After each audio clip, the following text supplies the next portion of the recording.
it's kind of because I think what it says on the schedule says like 10 to 10:15 arrival. I notice it's not a good idea because... But on our schedule, did you say? Yeah, the schedule I sent to Talia, I think. I don't think we published it. I don't know. Huh? You published at 10, okay. But we always have. Yeah, so then I thought, There's then always it's some kind time of when people are more still this, arriving. and so, but then I see that in Brno they start to arrive at 10:15, so then you start at 10:30. So I think I go back to arrive at 10 o'clock and that's it. That's fine.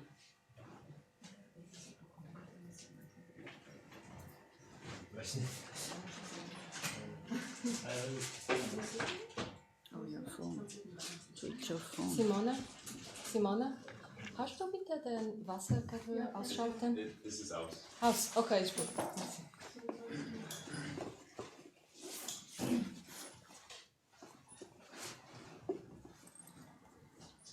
I think we start. It's a beautiful Saturday morning. The sun is shining, hopefully also inside here. Welcome to Losang. A couple of words about Losang because not all of you have been here before. We are a study group which is associated with a larger organization which was founded in the 80s or 70s even, and it promotes kind of spreads the Mahayana Buddhist tradition coming out of Tibet. So we follow the guidance of His Holiness the Dalai Lama.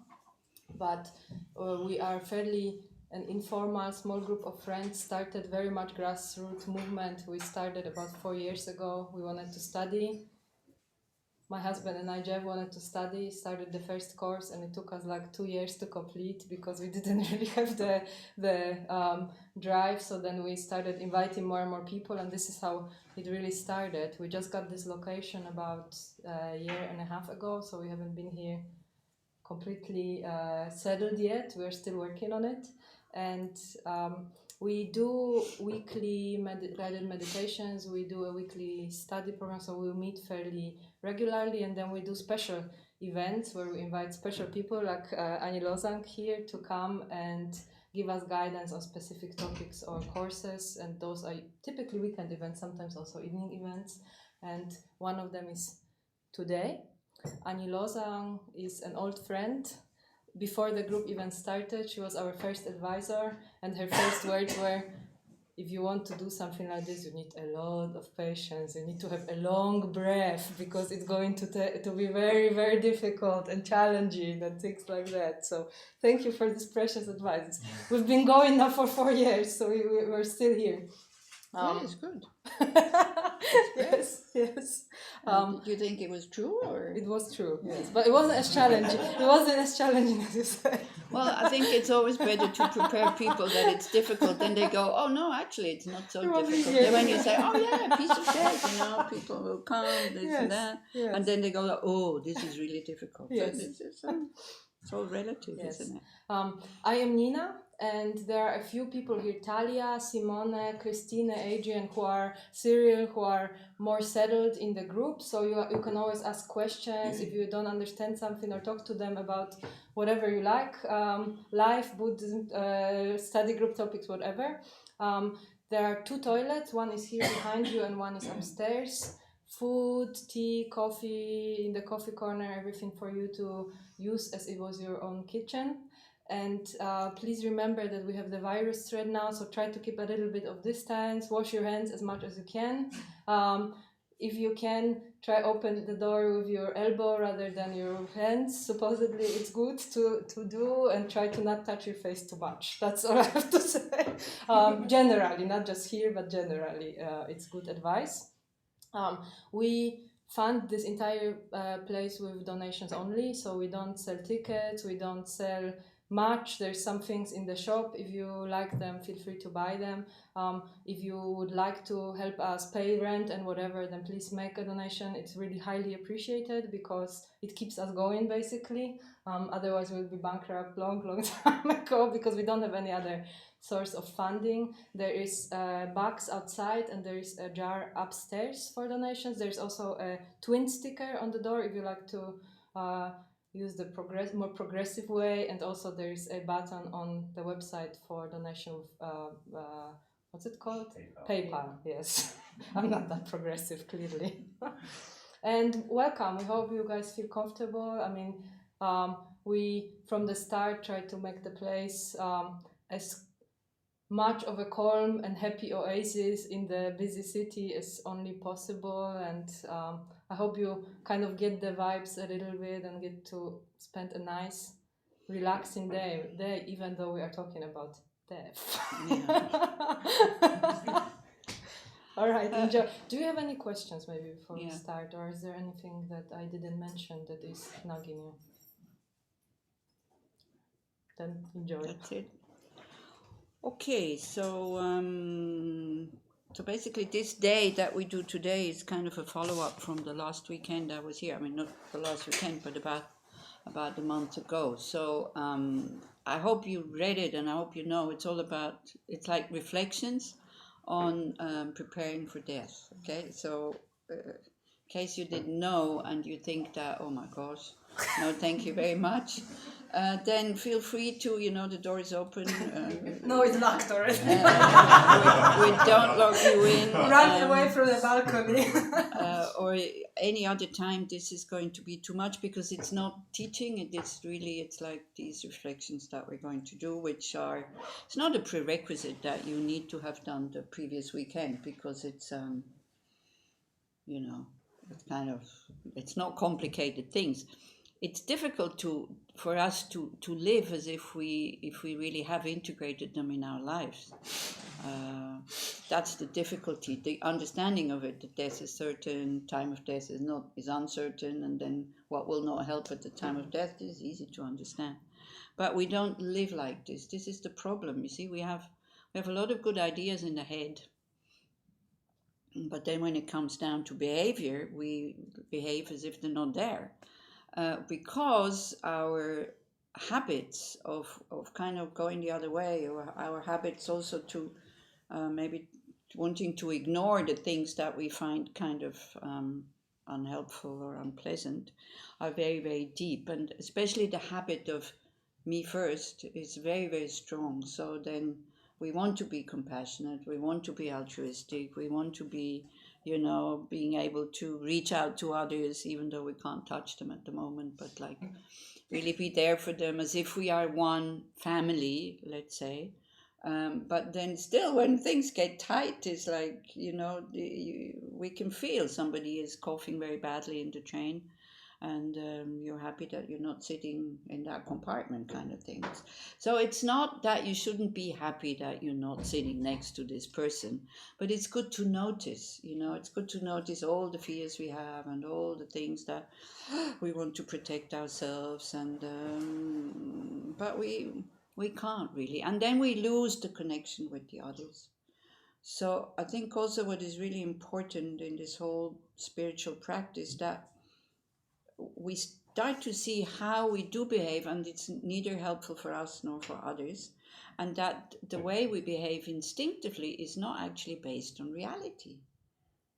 Like all the differences we make that we see between people, 99.99% we're all the same. I mean, we take the skin away, we have 2 eyes, 1 nose, we die of the same poisons, we need the same minerals and vitamins and food to survive.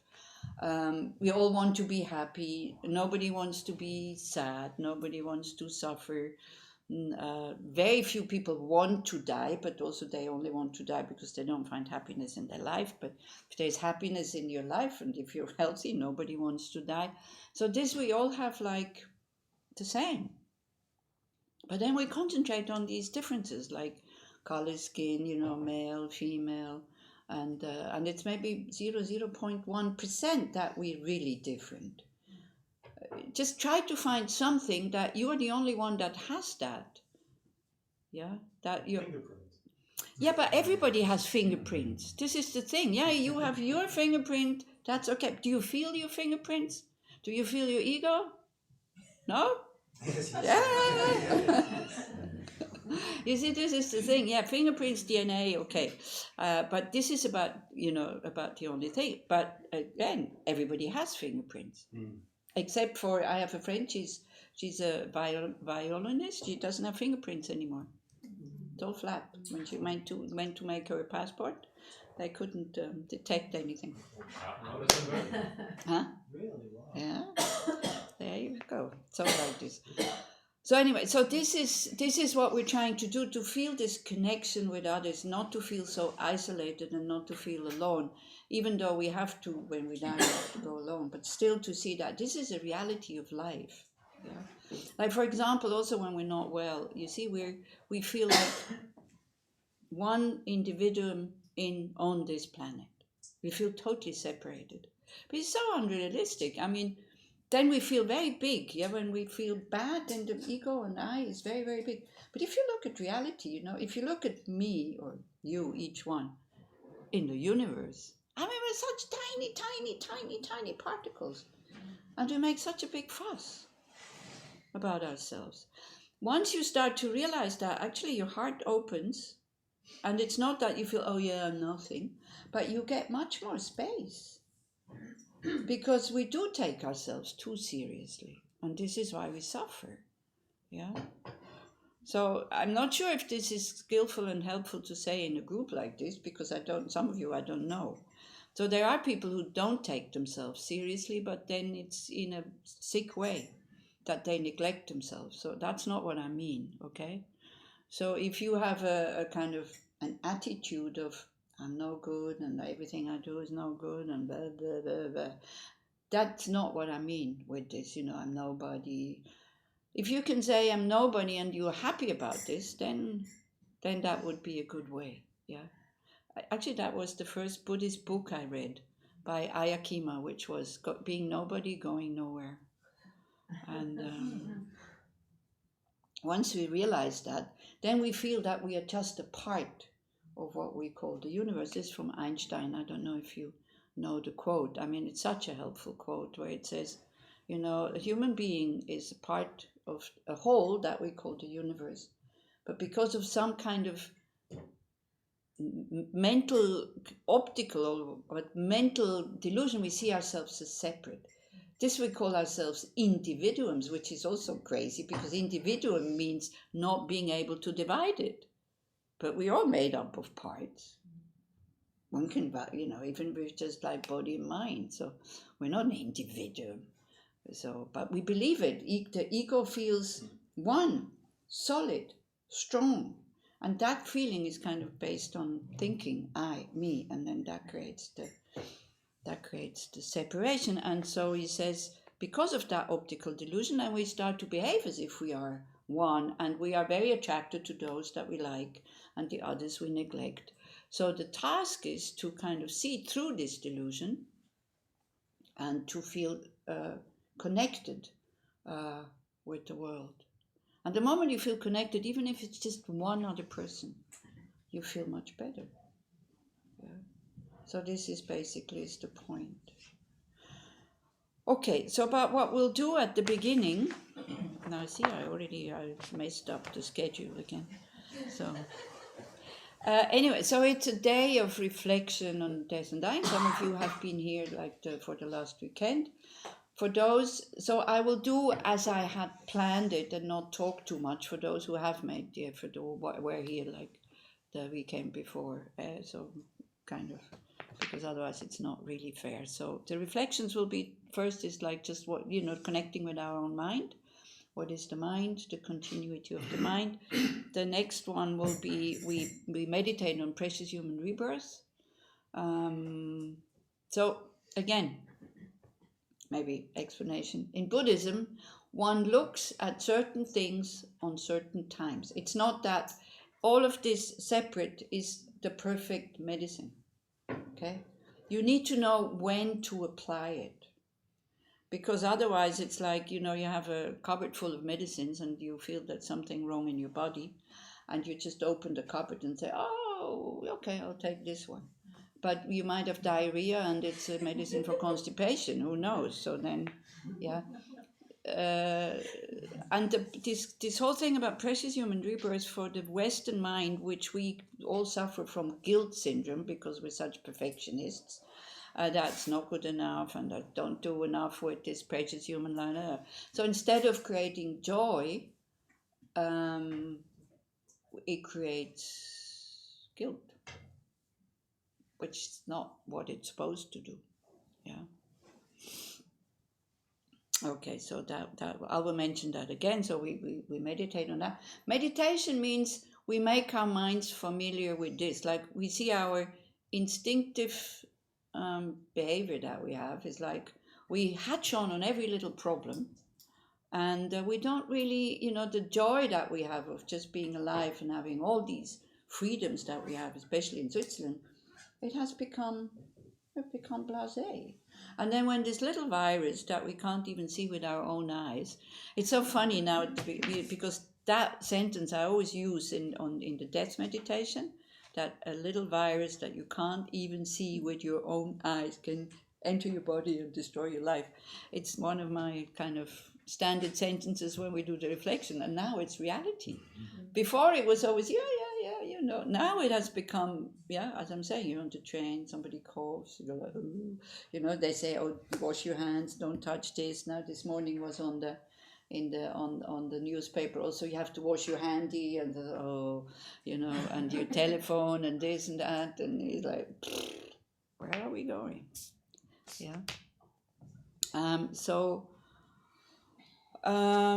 So like this, so just to really, because we're going to die one day, but to really see where life is enjoyable, and we could have a lot of joy in our life, but we don't take these occasions because we think we're going to live forever. Then is lunch, and so since I'm talking so much, maybe we shorten that to 1 hour.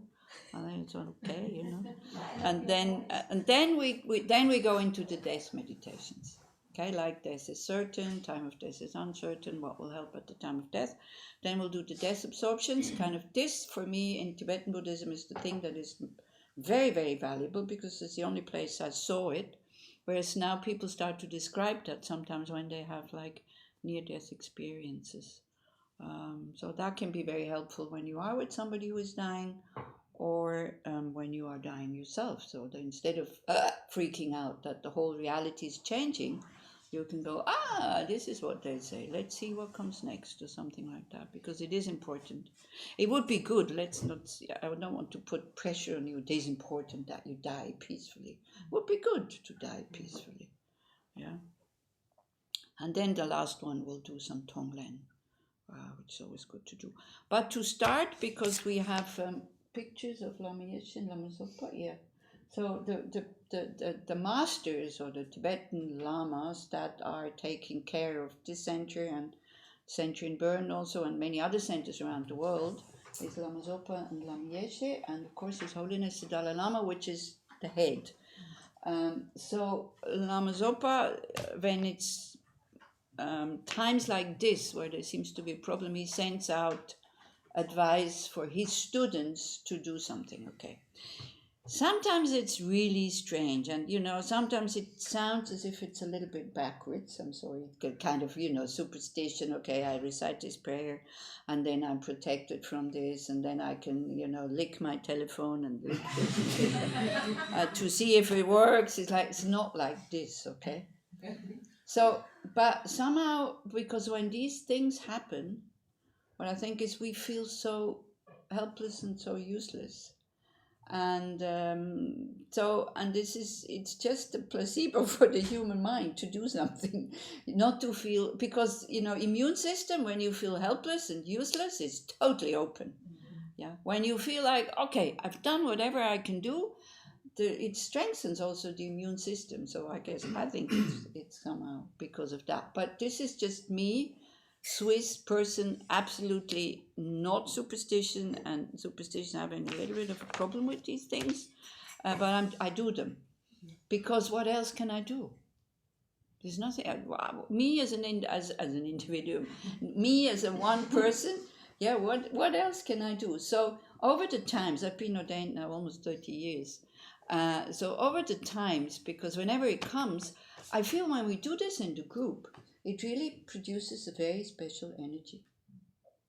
And people started to really like it, and they come especially for that also. So in Bern, we do it, because this is where I am most of the time, we do it after every meditation or after every puja, or whenever we have an event, we do it at the beginning or at the end or something like that. And we do it with a really open heart to say, well, otherwise what can I do? But this is what I can do. So we have to leave our scientific mind a little bit behind. Actually, about scientific mind, at the moment I'm reading a book by His Holiness about environment. All this, that's quite old already, because he started to talk about how we have to take care of the environment long time ago, when he got the Nobel Peace Prize, actually. With the money from that Nobel Peace Prize, I think it was in 2000, no, 1990, and he gave Kala Chakra initiation in Sarnath, and with the money from that Nobel Peace Prize, he bought seeds for trees that he blessed during the Kala Chakra initiation, and then he distributed it to the people there and said, bring these seeds out into the world and plant them, because we will have a big problem in 1990. So that's what happened. But he says, in Tibet, when they were, because they really took care of their environment, but when there was a danger that the environment would get damaged, so what they did, all of a sudden they just said, in the waters there's nagas. Nagas are some kind of dragon-like thing. So don't put dirt in it, because they really don't like dirt. Otherwise they're going to disturb your nervous system, or they're going to do, hailstorms and all this. So people started to be very careful. Mm-hmm. So they didn't, pee and shit next to the water. They didn't even go swimming in there. They only used it for what they used it for drinking and for watering. So the water remained clean, right? Then when the Chinese army came, so it's not the Chinese who invaded Tibet, okay? It's the Chinese army. We really have to make a difference there. So when the Chinese army came, they thought they were totally backwards and it was superstitious. And they put all these things, that there's kind of deities on the mountain, so you shouldn't put dirt on there, and don't use all these resources and all this. Like the native Indians in America also. They also had these things. It's harmful to exploit these things. We have to leave it, because there is holy energy or holy spirits, they used to call it, living in there. So let's not disturb it. So then their environment remained intact. But because us, very modern and very clever people, then we take whatever we can and we don't care. And then this is what is happening. Yeah. So I thought that was very... So, just with scientific mind and reading this, to see that sometimes these things might be more effective than the scientific mind. Okay, so you all have the text here. So we start by reciting it. The actual prayer is from this person here, which is called Tang Tong Gyalpo, which was a Mahasiddha. Siddha is somebody that is very realized, somebody who can, who can heal, somebody who can read your thoughts, somebody through meditation and through practice has developed abilities that I don't have. Maybe you have, I don't know, but I don't have them. When the mind becomes more subtle and more subtle and more subtle, you can see further and further and further. So this is why. And so when there was an epidemic also in Tibet, like I can't remember how many 100 years ago. So he composed this prayer, and by that it said he stopped the epidemic. Maybe maybe through the power of the prayer, maybe through because the virus was dead anyway. Maybe it was too cold I don't know. But anyway, it stopped. So this is why Lama Zopa Rinpoche said it's very powerful to read it, and while you read it, to look at this. And then to recite the two mantras, or even the three, the Medicine Buddha mantra, then the Vajra Armor mantra, and Black Manjushri mantra. So we recite each one 3 times, and then Rinpoche said in his letter also, after you recited it, you put your hand here, you blow in it, and then you breathe in. You breathe in from the power of the mantras. Okay. I have lived like 17 years in Dharamsala. This one. Okay. I've lived 17 years in Dharamsala, and I'm sorry, I have to say, I can't not believe anymore the power of breath when it comes from somebody who is realized, or the power of breath that has been kind of put into water and then has been healing people, especially when they have like strange mental stuff going on, which then manifests in physical stuff. So I cannot not believe it anymore that this works. So this is why also I'm doing it. But it's okay. We switch off the camera, because I had to tell people in Bern, I said, look, I'm not going to tell anybody that you're doing this, okay? That you're kind of reciting mantras and then you go like this. It's okay. You will keep your reputation as somebody scientifically oriented, very intelligent person. But they all did it. Yeah? So, okay. So the motivation is kind of taking refuge. So if you're not a Buddhist and it feels strange, then don't say it. Also, if it feels strange to do it, don't do it. It's fine. It's no problem. I don't want to force you to do anything. Whatever feels comfortable, do it. If it feels a little bit of resistance, still do it, because whole thing also about death is about acceptance, accepting things as they are. And we all know pain plus resistance is suffering. Pain with acceptance, there's just pain. So resistance is sometimes good to just say, look, how can this harm? Yeah, this is how I started, because I had to do it. I'm a nun, I can't say I'm not doing this. So I had to talk to my ego and say, look, okay, you don't believe it, you think it's hocus pocus, it's for superstitious people like the Tibetans. That's how I thought sometimes.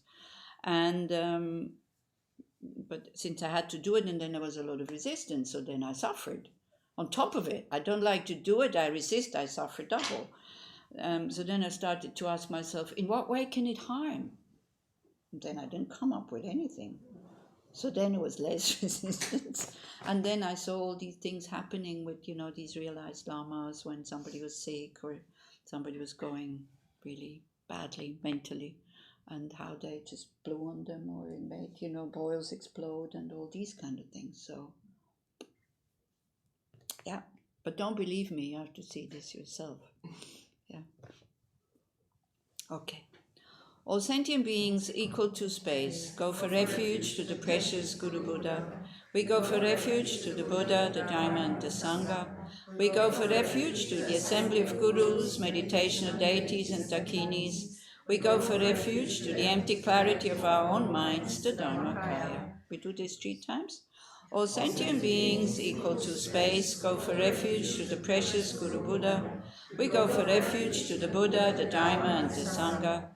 We go for refuge to the assembly of gurus, meditation deities and dakinis.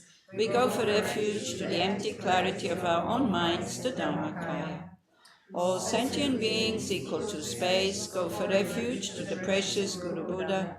We go for refuge to the Buddha, the Dharma and the Sangha. We go for refuge to the assembly of gurus, meditation deities and dakinis. We go for refuge to the empty clarity of our own minds, the Dharmakaya. Then we recite Om Mani Padme Hum. If you know how Chenresik, the Buddha of compassion, looks, then you can visualize him in space, and from his heart, and numerous light rays are going out, touching each and every sentient beings. Those who are already sick with this virus, that it immediately heals them, and those who are not, haven't got the virus, that it kind of protects them. Om Mani Padme Hum, Om Mani Padme Hum, Om Mani Padme Hum, Om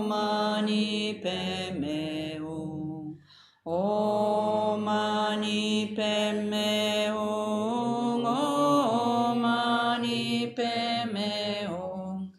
Om Mani Padme Hum. Om Mani Padme Hum. Om Mani Padme Hum. Om Mani Padme Hum. Om Mani Padme Hum. Om Mani Padme Hum. Om Mani Padme Hum. Om Mani Padme Hum. Om Mani Padme Hum. Om Mani Padme Hum.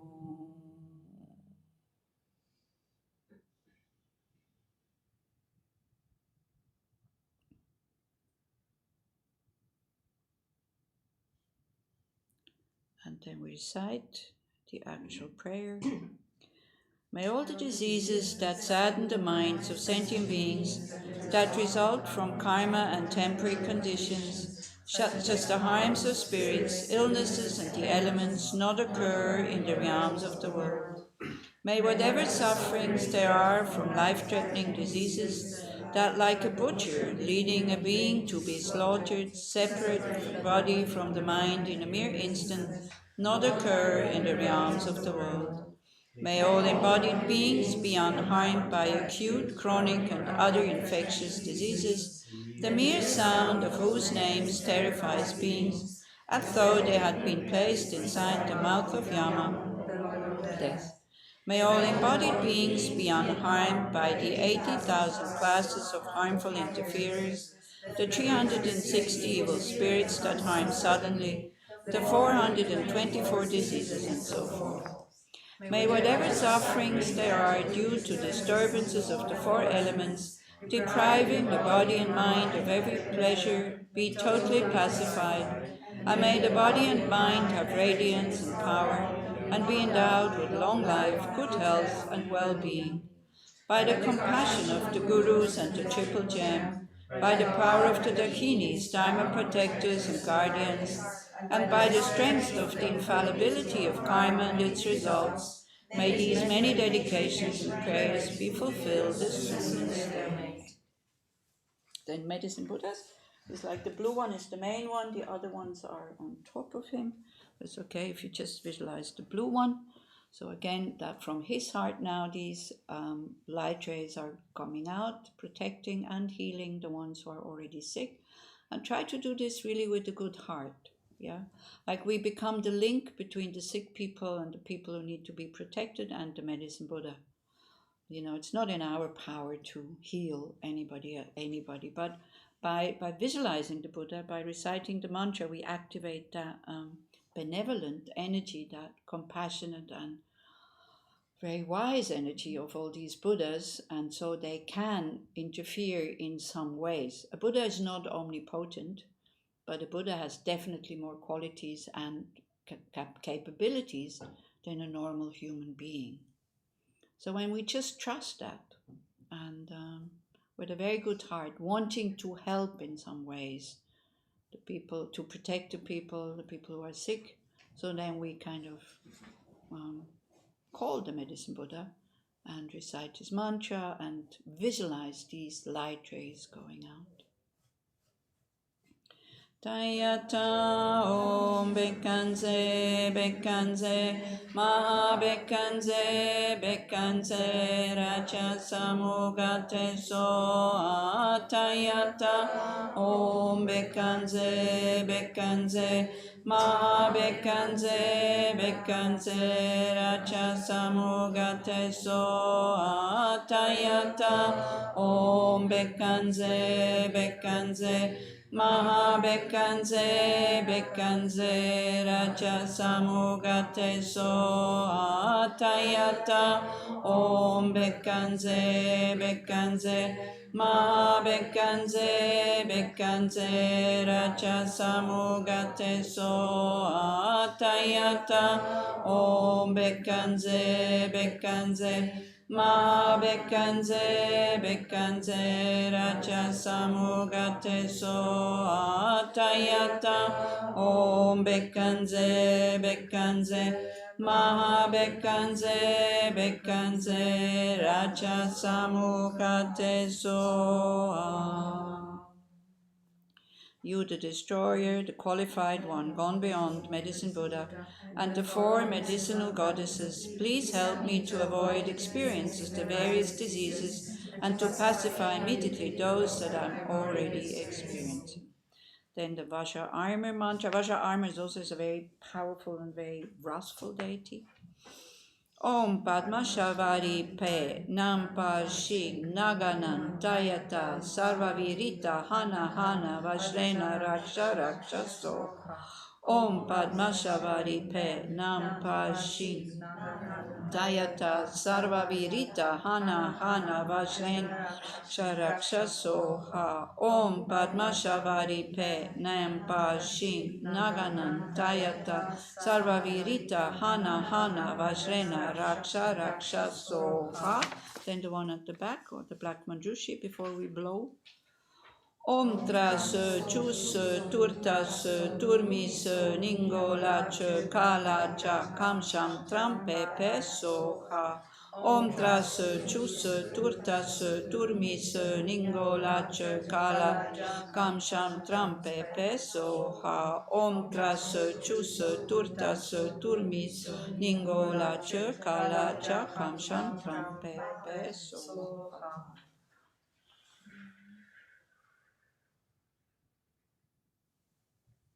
Okay. Thank you very much.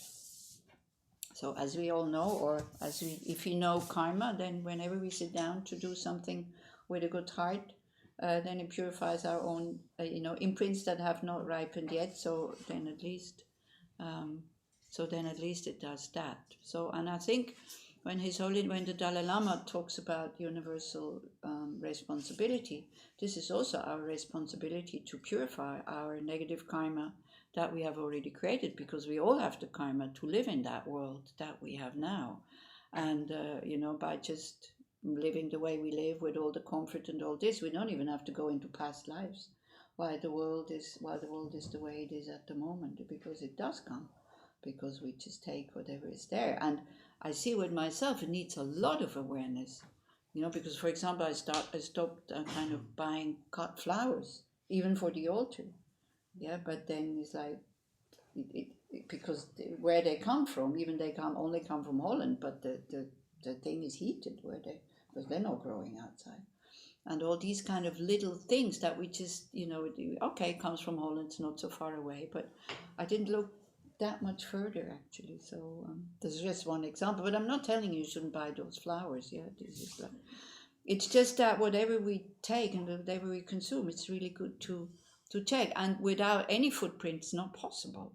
Yeah, so but to kind of do the least harming, and then whatever we take, also it's good to be grateful and to say thank you to Mother Earth that she's still feeding us. Yeah, so and then we have also more connection to nature and to Mother Earth.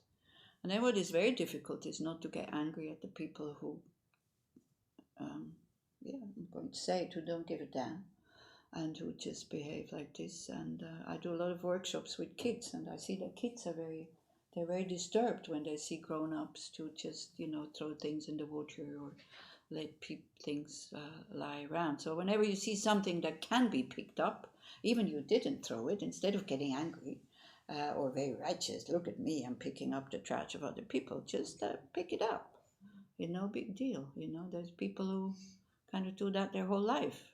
I don't know how many people who threw away, that were involved in throwing away my trash, even though it was nicely bundled outside the house, but it still stinks. Yeah, so many people, then you can go, oh yeah, they're paid for it. Yeah, it's okay, but it go like that. So to really start to be, when one talks about universal responsibility, to really take that responsibility, because the planet can survive without us, but we cannot survive without the planet. So like that. Okay, are you still comfortable, or do you want to quickly stand up and stretch your legs? Because we're going to do a meditation. Oh, wow. Everybody very comfortable? Nina was starting to fiddle around a bit, because it's really important that you are comfortable and that you are relaxed. And I also wanted to mention, because some people are stressed, like maybe even if it's during the meditation, feel uncomfortable, it's okay to move. And also there are benches on the side, you can get up and move. If you start feeling now, you don't have to injure yourself. Yeah, we are very relaxed, because there are some groups who are very strict about it, but yeah, we're not. No, definitely not. Definitely no. It's really important that you are comfortable, because otherwise the mind cannot become stable. So you're doing yourself a real favor if you are comfortable, but not comfortable in the way, you know, like, because that's not comfortable. You won't be able to keep that position for a long time. Comfortable in a way that you can keep the posture for a while, let's say for half an hour. Okay?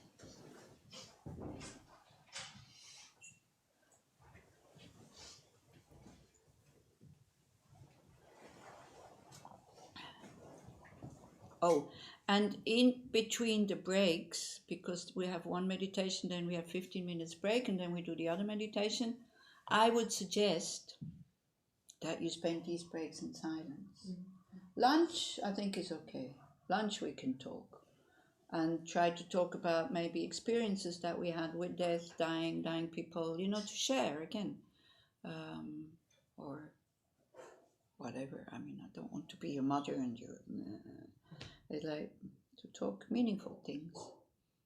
Or if you want to eat in silence, then just go to a corner, but then don't get upset about people who chat. Do whatever you feel is comfortable for you.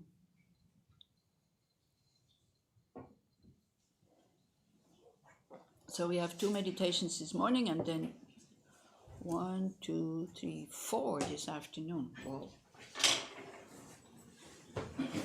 Usually it's just, because it's until 5 and not until 4. Anyway, the last one is like only half an hour, and it's quite pleasant. To dissolve everything that is unpleasant and bothering us and sticky and hot and sick. It's quite pleasant. Okay, so you can start settling in.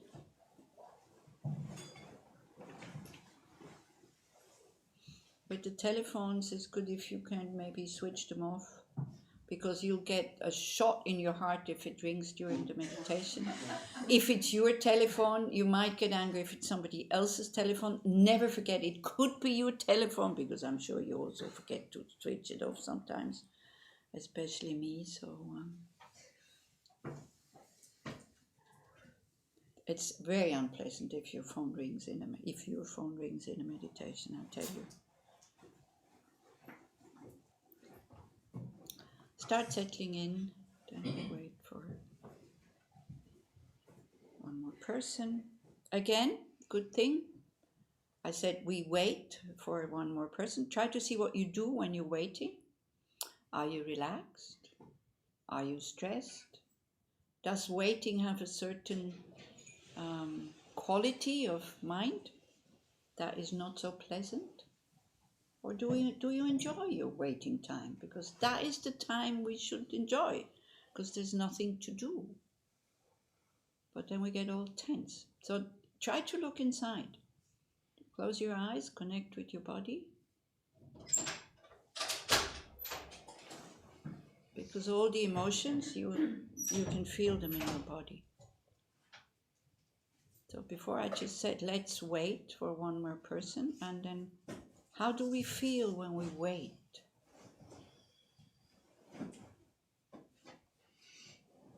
Do we feel relaxed and open? Or do we close up, thinking that the time will pass quicker when we close up?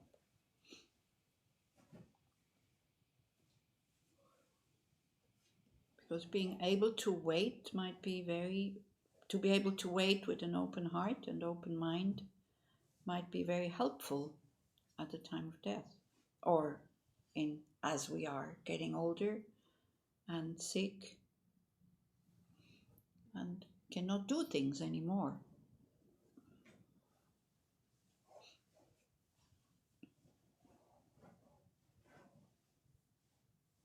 Okay, so then come into your body, feel the body, experience the body. Why we do these reflections is all about experiencing it. Try to come from your head to your heart.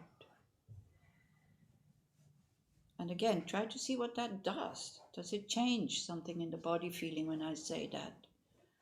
Come from your head to your heart.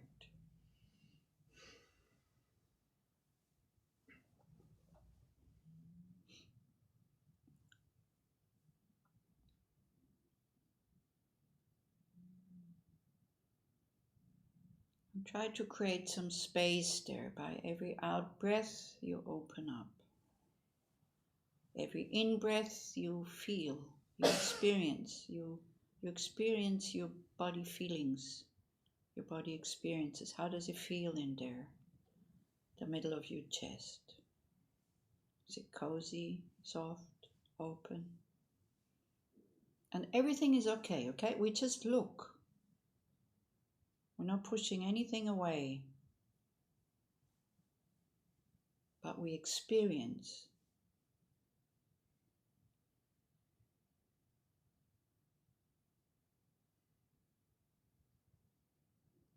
So by each in-breath, you know what's going on, either in your chest or in some other part of the body.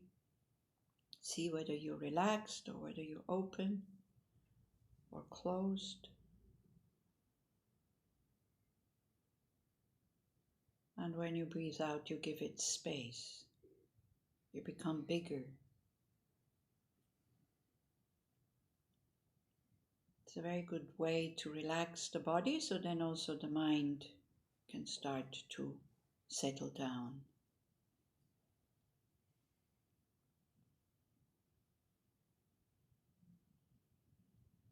Also check your face, because there we hold a lot of small tensions all the time, the jaws, the forehead, around and behind your eyes.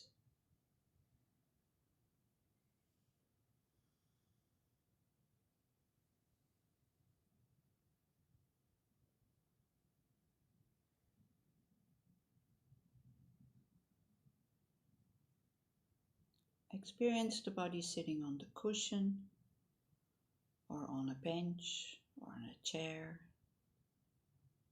Just to know. Experiencing means knowing what's going on. Body sitting.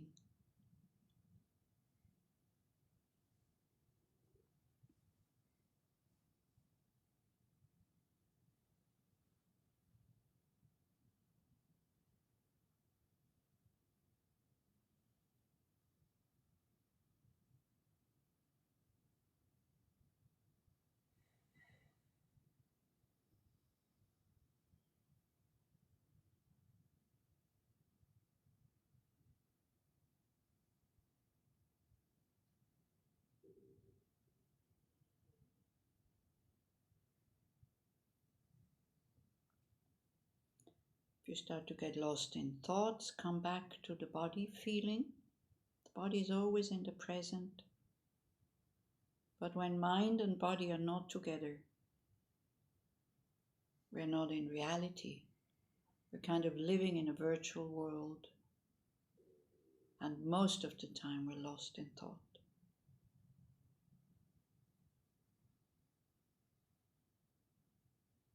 So you can use your breath if you want, knowing that you're breathing in. When you're breathing in, knowing that you're breathing out. When you're breathing out, you notice that you got lost in thought again. Just bring your mind back, either just to the fact that the body is sitting, or the breath.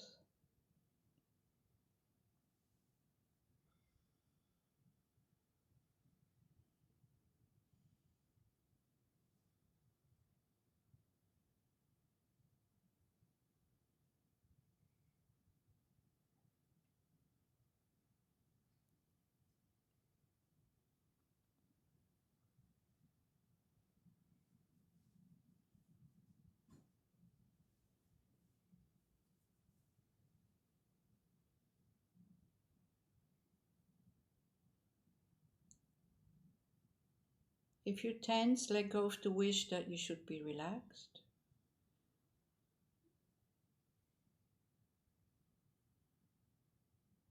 If you're anxious, let go of the wish that you should not be anxious.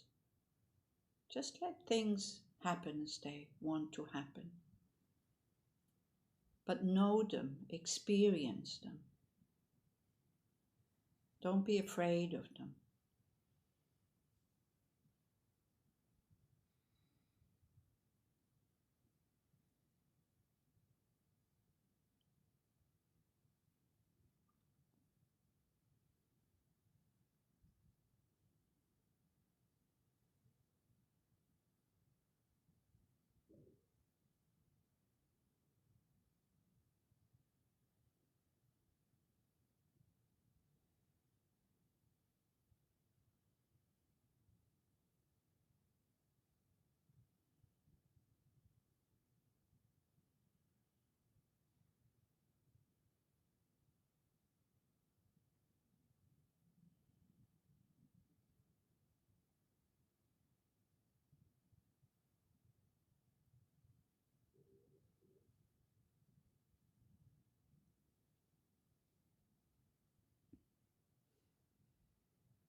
Okay, so as a human being, we have a body and we have a mind.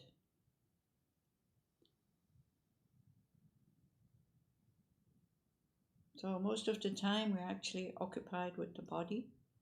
Try to make it feel comfortable, healthy, entertained, good looking, whatever. When we start to do spiritual practice, we get introduced to the mind because this is what we are going to transform.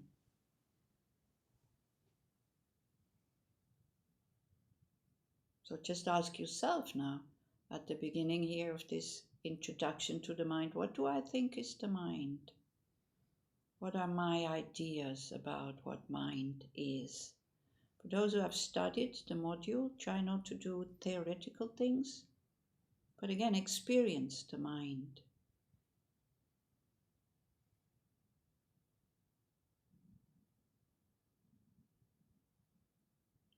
Happiness, unhappiness, totally depends on the state of the mind.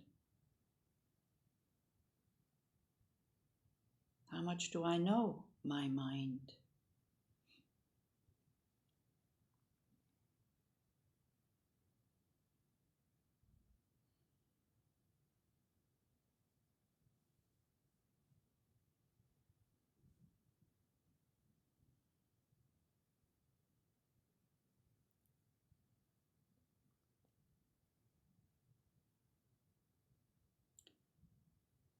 So we can start to look what the mind can do.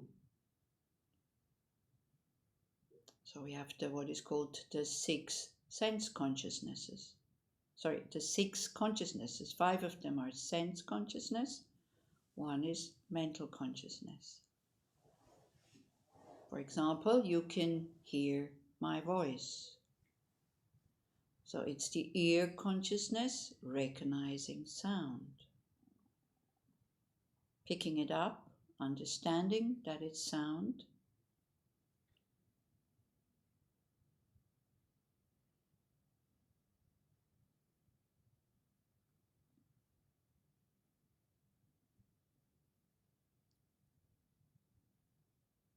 The nose consciousness can smell smells, so try to find something. And you will notice that smell was always there, we were just not conscious of it.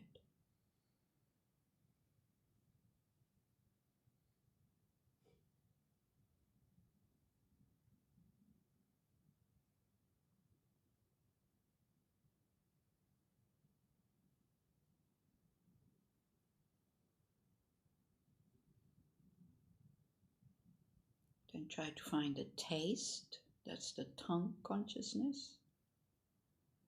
Understanding taste. You don't have to go good and bad, just find one.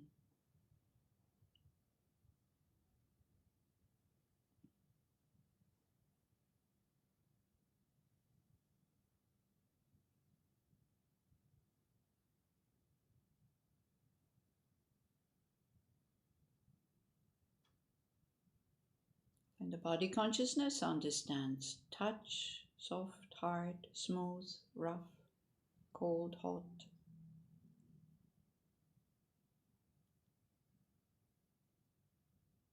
Usually where the body makes contact with another body part or with something else.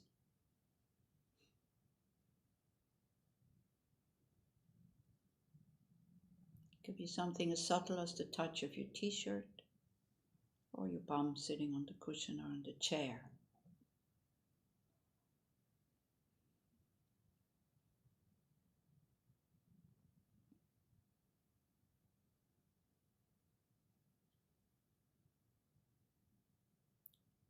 You can gently open up your eyes, and then you see that eye consciousness recognizes not table and cup, but it recognizes shape and color.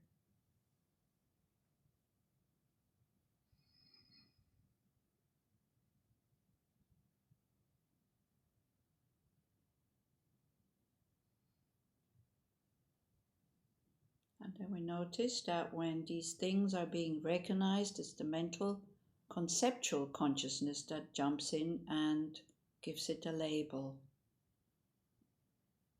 gives it a name.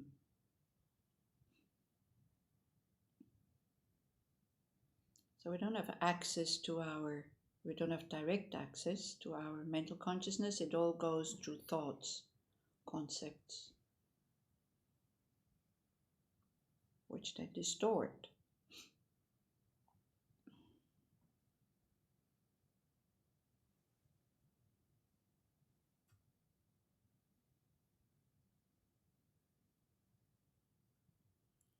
So, but the mind also has feelings, pleasant, unpleasant, or neutral.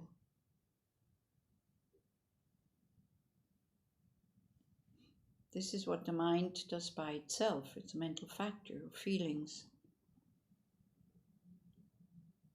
To try to see what's going on, maybe many different things at the same time.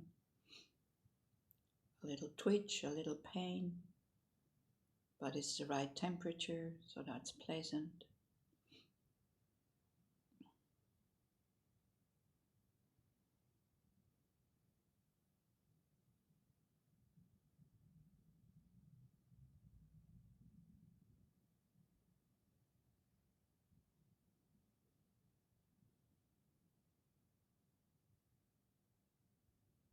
And then when there is like contact with some object, there's a feeling coming up, and then try to see what happens immediately. Feeling is pleasant, I want, desire. Or feeling is unpleasant, there's resistance or rejection or aversion.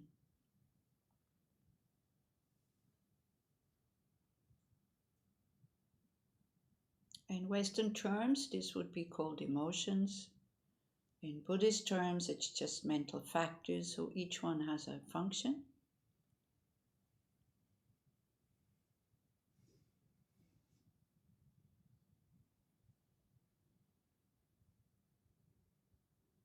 So what is called negative mental factors lead to suffering, not just in ourselves, but also in others, with anger, attachment,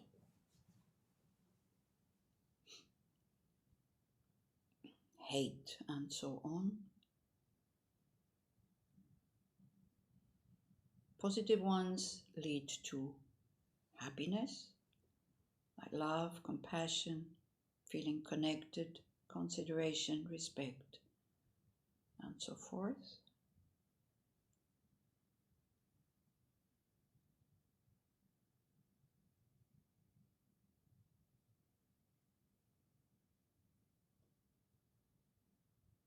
And then we have the thoughts, which are also part of the mind, which probably are totally overpowering the rest, what we just looked at until now.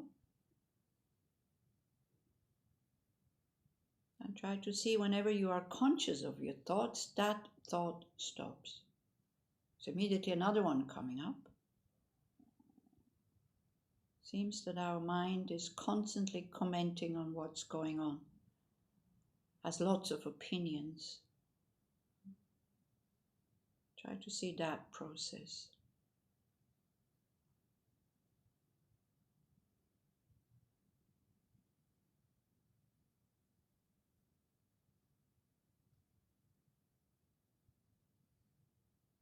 And we're constantly thrown around with good, I want, bad, I don't want. Sometimes very subtle, sometimes very gross.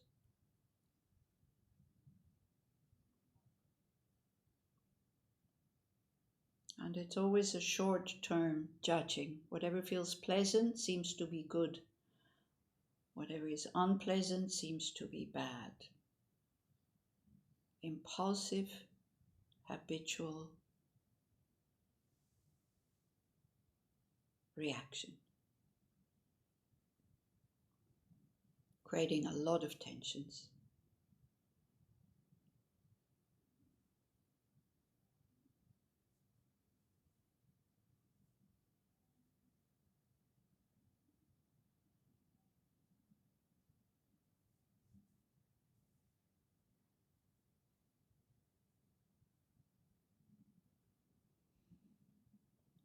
So try for the next few minutes, try to see it like as if you would be sitting on the bank of a river and you see the river passing by with all the things floating in it.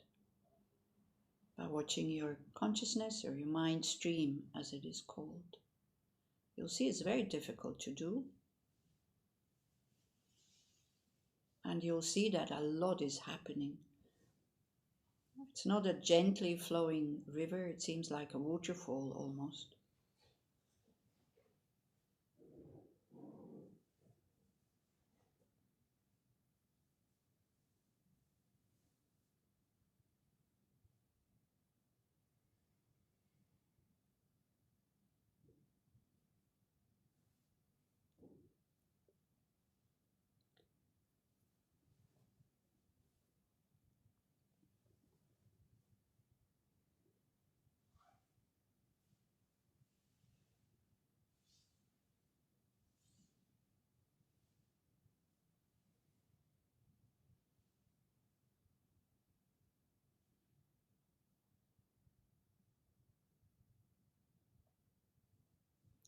And then we try to see how each moment of mind leads to the next moment of mind.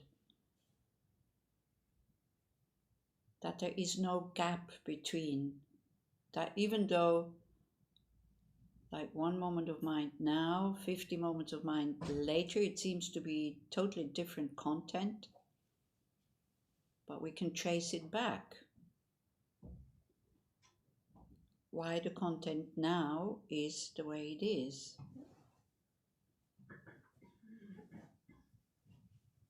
So there is a continuity.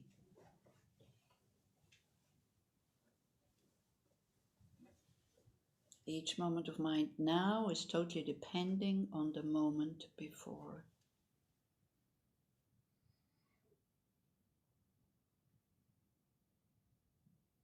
And that moment now becomes the cause for the next moment.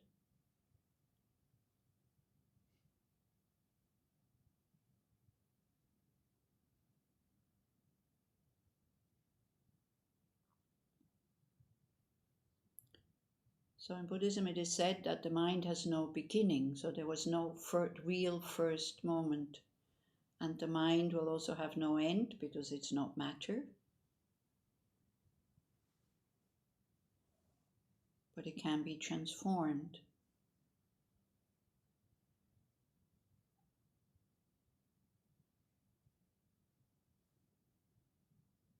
We will have the capacity to develop positive emotions. We will have the capacity to recognize and apply antidotes to negative emotions. We will have the capacity for love, compassion, and wisdom.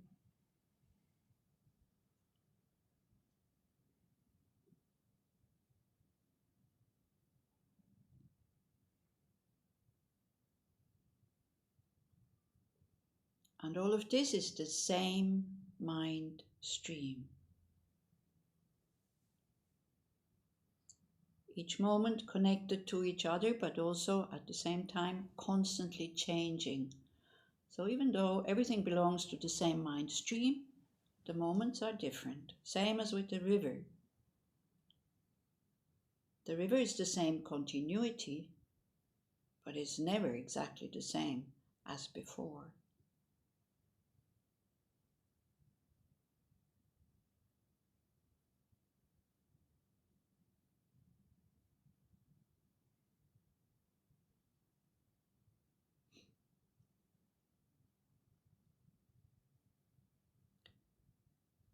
So in your memory, if you go back to last night, maybe you can remember or recall some dreams. Do you think it's the same mind stream, or is it a totally different one? Do we have two mind streams that are not connected to each other? The dreaming one and the one that is awake. Okay, again, try to see what you think. Buddhism would say it's the same mind stream, just in a more subtle way when we dream, because our dreams are influenced to what happens to us during the day. But what do you think?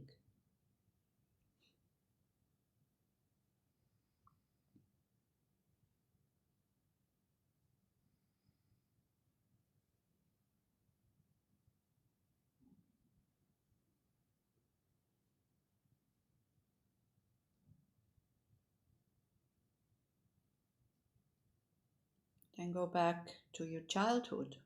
Remember maybe occasions, situations that come very spontaneously.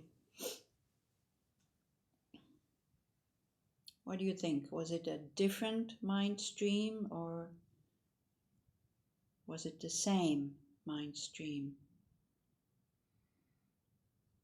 The same continuity?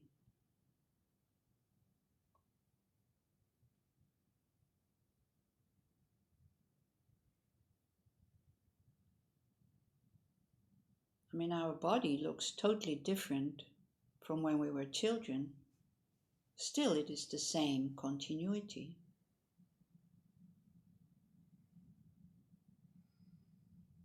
And the body now is totally depending on the moment before, and the moment before, and the moment before. So what do you think? Same for the mind, or is it different?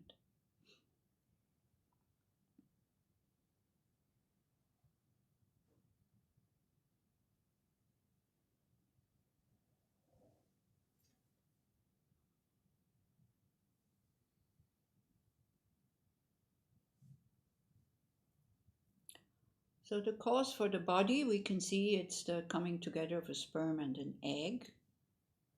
But even that is not a real first moment, because also that sperm and that egg also come from a continuity, also have causes. But the mind, which is not matter, what do you think? Where does it come from? Does it come half from the father and half from the mother?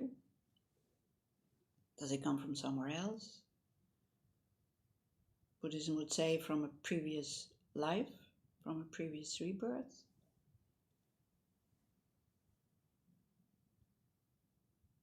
Again, what do you think? And if you're left with a lot of questions, that's actually quite good.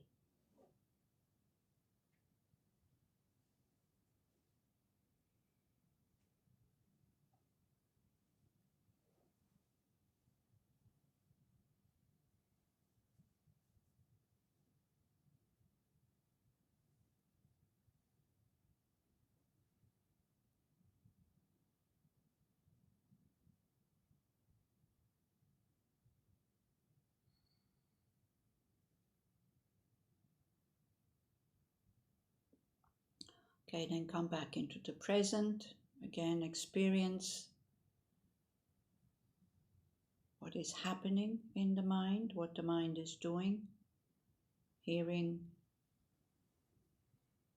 feeling, having emotions, having thoughts, constant activity.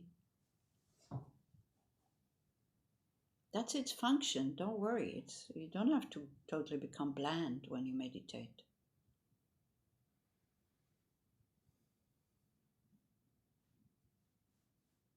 But one function of the mind is also that we are aware of what is going on. And for us, for most of us, it's totally underused.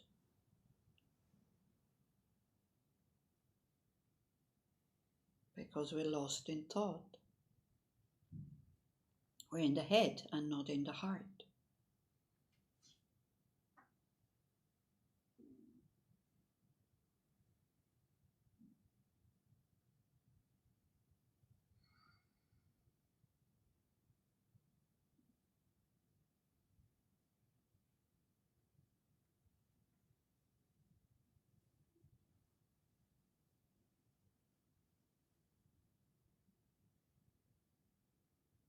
Something else that the mind can do is we can go into the future. We don't see directly, but we can assume. To let the mind travel a bit into the future. 1 year, 2 years, 3 years. I mean, we don't know what is going to happen in our life, but we can assume that the body will age. We can see it in other people. We can also assume that it will happen to us. But that mind stream will continue to flow with the same experiences, perceptions, feelings, emotions, and thoughts.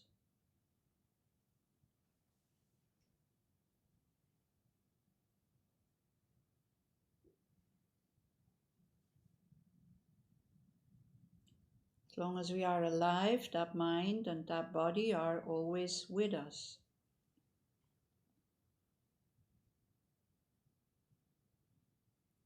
So then now again, I invite you to think for yourself. What do you think will happen at the time of death?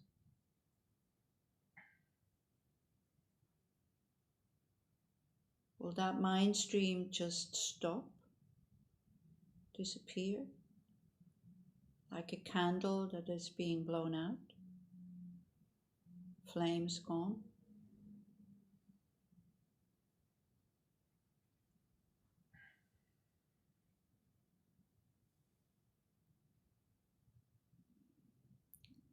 Will it continue in another body?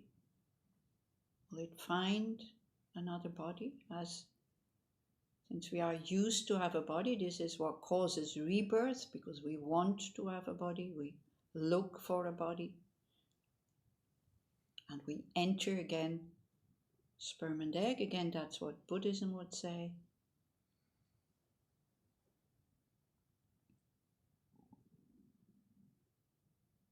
Or do you think it will transform into something totally different? Not totally disappear, but something that has nothing to do with what is happening now. Something that is not discontinuity. What do you think?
So we have 15 minutes break. As I said, if possible, spend it in silence.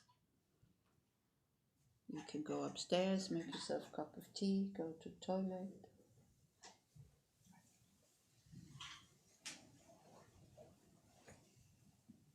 Relax. Keep watching the mind.